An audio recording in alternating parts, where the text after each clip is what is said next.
That tradition was started by Hall of Famer Dale Jarrett. And so the team has made their... If I could have your attention here in the Media Center, we are going to go ahead and start our post-race media availability for the Brantley Gilbert Big Machine Brickyard 400. And we're joined by today's third-place finisher, Ryan Newman, driver of the number 31 Velveeta Shells and Cheese Chevrolet for Richard Childress Racing. Ryan, it was a crazy race out there. Please walk through it from your perspective. Well, we just took advantage of the track position when we could. And it paid off, but not to the extent that we wanted it to. Casey had a little better car, got through the gearbox a little bit better than us on the restart, about 3 or 4 there before the end. And then obviously you saw did the same thing on the last restart. So proud of our team. Big turnaround from last weekend, finishing 27th outright to 3rd this weekend. So proud of the effort with the Velveeta Shells and Cheese Chevrolet. And still got some work to do, no doubt. We saw lots of cars get crashed in front of us. But, you got to have those days, too, I guess, to make you feel good. Okay, we're also joined by today's runner-up, Brad Keselowski, driver of the number 2 Miller Lite Ford for Team Penske. And, Brad, a crazy race out there from start to finish. Please walk through the finish from your perspective, please. Oh, God. I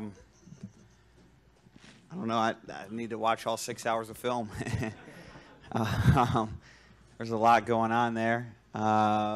Couple of restarts with some wrecks, and I can only see a real small window of view, quite literally, of what was going on. But it seemed to me like the restarts were so tricky today because of the aerodynamics on the cars, and you get side by side, and just the way things are. You either slow down a bunch to not wreck and give up a bunch of spots, or you put it down in there and hope it sticks, and if it doesn't, you got a big disaster on your hands. And so, every restart, each and every driver has to make those decisions, and sometimes it works and a lot of times it doesn't. And I think that's what we saw today on a lot of the restarts. But for us, Casey and I swapped it back and forth 3 or 4 times. The lead there on those restarts, and it seemed like whoever was second would get the lead, and makes me wish I would have got one more restart. Or the one where I was clear would have stayed green, but that's not the way it was, and we just have to take our result and move on. But really close. We weren't the fastest car today, but our team did a hell of a job executing. I wish I could have executed a little bit better to bring home the win. I'm not sure what that would have took, but all in all, good to have a top finish at this track. I think our best finish coming into this race here was 9th, 3 or 4 times, and kind of check this one off as at least getting a top finish, maybe not a win, but a top 3, top 2 finish. So it's nice to check that off, and hopefully we can come back here next year and improve one more spot. I was thinking as I was walking over here about watching a race here with Casey a few years ago where he was probably going to win it and a restart at the end, and he got passed in the same way that we did here today. And I was thinking about that and thinking that I guess if we run up front and do what we did today, then we'll get a victory like Casey did today. So happy and proud to have a team that's capable of running up front, and when not capable of running up front, executing to get me up front and put me in position like they did today. Okay, let's go ahead and open the floor up for questions. If you have a question, please raise your hand. We'll get a wireless microphone to you. We'll start with Lee, then go to Bob, then to Dustin. Lee Spencer, Motorsport.com. First of all, can you gentlemen describe what the conditions were out there, what your visibility was? And second for Brad, at the beginning of the race, you weren't crazy about your race car. Certainly losing the 18 and 78 had to help, but is there anything that you learned in the closing stages that you guys can bring back next year? Is that for Ryan? Go ahead, Ryan. Yeah, I was just ridiculously hot inside my race car. I don't know what was going on, but my bottom was cooking, and that just made my whole body hot and miserable. So they couldn't get enough water to me under those red flags, but that's pretty much it. Just miserably hot. What's that? Oh, there was no issue with seeing. No. Let's go to. It was actually worse. I didn't it was have actually any worse when the sun was setting. Yeah. In 3 and 4, you couldn't see the wall in turn 3 when the sun was setting. Yeah, it was worse at 7:30 than it was at 8:30. So. Okay. Yeah, Lee, we just weren't dialed in, but Paul and my team made it better almost every pit stop and put us in position to maybe not be the best car, but to be a top 5 to fit the 10th place car, and then caught some breaks there with the yellows and strategy to take it a little bit further than that. So that was certainly awful nice to see. Thanks, Lee. Let's go to Bob, then to Dustin, then to Matthew. Bob Hocker, ESPN. Brad, Casey thought you had jumped the restart there, the one where you took the lead. Can you talk about kind of what you saw and what you did there? And then also, do you have any feeling that they should have thrown the caution before you guys hit the overtime line on that track? Yeah, I haven't seen any replays of the last yellow to have any kind of articulate answer that I think would be fair to give. But as far as the first one, yeah, we were side by side, and I was getting kind of pushed from behind, and I think I was probably a nose ahead at the second line for sure. But I'm not sure when he went or when he didn't go. It's so difficult to judge that, and I have a lot of respect or maybe not admiration, but I feel bad for those that have to judge it because it's the epitome of a strike ball call, and it's probably even harder to see. So that's probably one of the issues with the double foul restarts, especially on the front row. But that's the way it is. Let's go to Dustin, then to Matthew, then in the back to Nick. Dustin Long, NBC Sports, to your right. Brad, to your right. There's that big light on. I'm sorry. Can you explain the lane choice for the last restart? It was as much because of the speedy dry, and typically we don't see cars that go on the speedy dry get such a good jump. So was there something that didn't go well with your car? Or no, I felt like I hit it pretty well. Just Casey, it stuck. I mean, he drove through the oil dry, and I mean, he didn't just drive through it; he drove it in there, and it stuck. So, lots of credit to him for getting it to stick. It was impressive. I didn't feel like I could do that if I was on the bottom lane. So maybe I could have. I don't know. You never know till you're in that spot. Go next to Matthew, then to Caleb.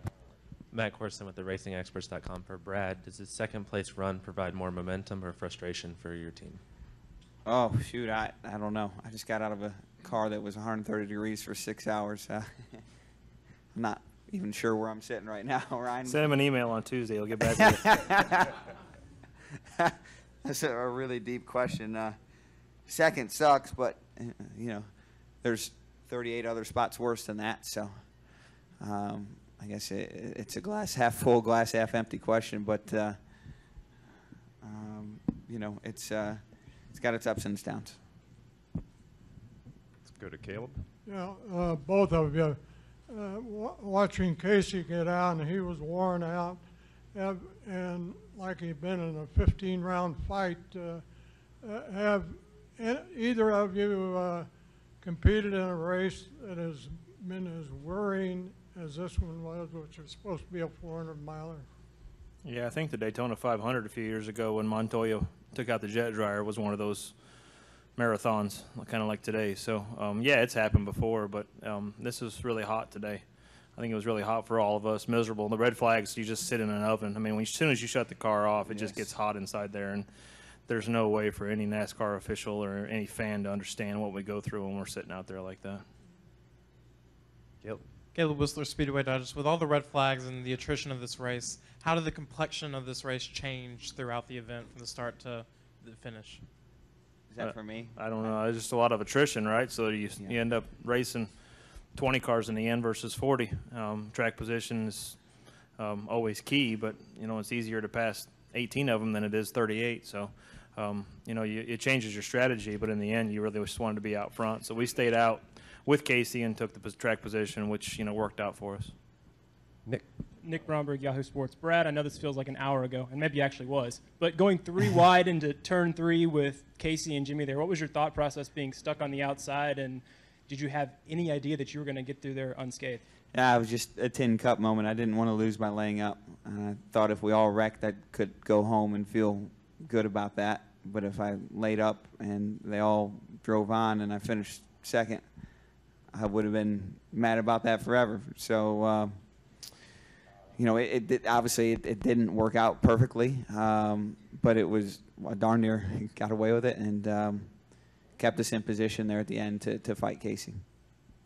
I don't know if you could see or not, but the 48 had a big oil leak.